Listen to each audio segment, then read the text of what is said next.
The Marco bot actually had a pretty good debate last night, and he managed to take the Teflon Don down a peg in a few exchanges. Let's watch one of them here. Here's the guy that buys a house for $179,000. He sells it to a lobbyist who's probably here for $380,000, and then legislation is passed. You tell me about this guy. This is what we're going to have. Here's the guy that inherited $200 million. If he hadn't inherited $200 million, you know where Donald Trump would be right now? Selling watches in Manhattan. Damn, son. Damn. Yeah, this is stuff you should have been saying from day one, maybe? You should have been saying, look at you, man. You're an entitled, spoiled little prick. Look, your daddy pampered you to no end. And then Donald went on to walk into the trap further. He's like, I started with a small loan of $1 million.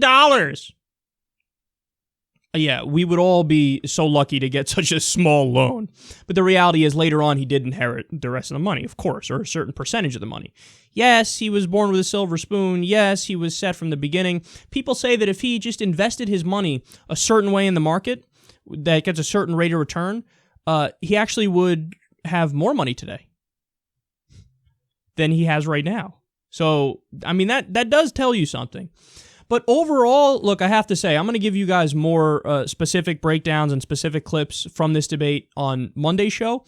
But overall, even though the Marco bot had a great night and he was the least robotic he's ever been, I still think Trump ended up winning the debate because he did everything that he has to do. He's leading by so much already that the other guys really needed to overwhelmingly dominate him, and they didn't. Marco had a good night, but, you know, Teflon Don is Teflon Don. What did he do? He still swatted away all the attacks. Even when Donald Trump's responses made no sense, he still ended up winning a lot of the exchanges. So, for example, Ted Cruz was like, dude, actually, Marco Rubio said this too. Dude, you hired undocumented immigrants. And so you're pretending you're so against it. What the fuck? That doesn't make any sense. So why did you hire them? Hey, your stuff is made in China. What the fuck? And just every time they would come back, Trump, he's like, wrong.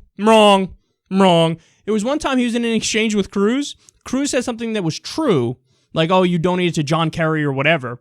And then Donald was like, go ahead, Ted. I'll give you more time to talk. Don't get nervous. Go ahead. You're so behind in the polls, you probably get nervous. Go ahead.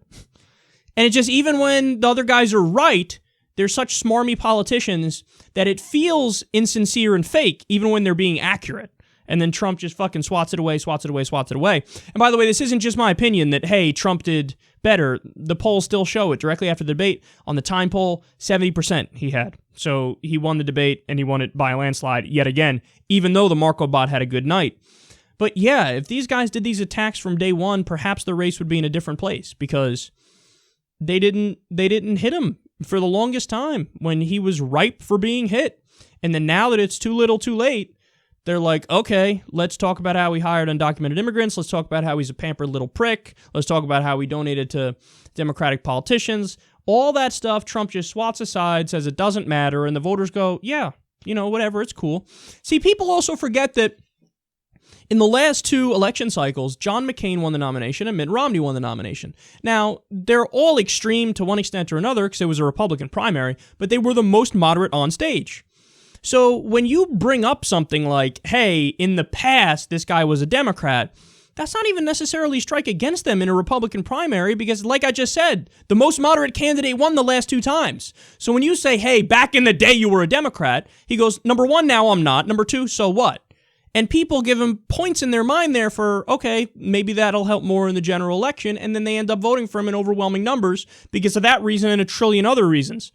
So it's just the attacks, even when they're okay and they're accurate, they're ineffectual. But I must admit, I did like that back and forth there because that was a good example of an accurate attack that actually got some response from the crowd. But overall, none of these really landed because he is the Teflon Don.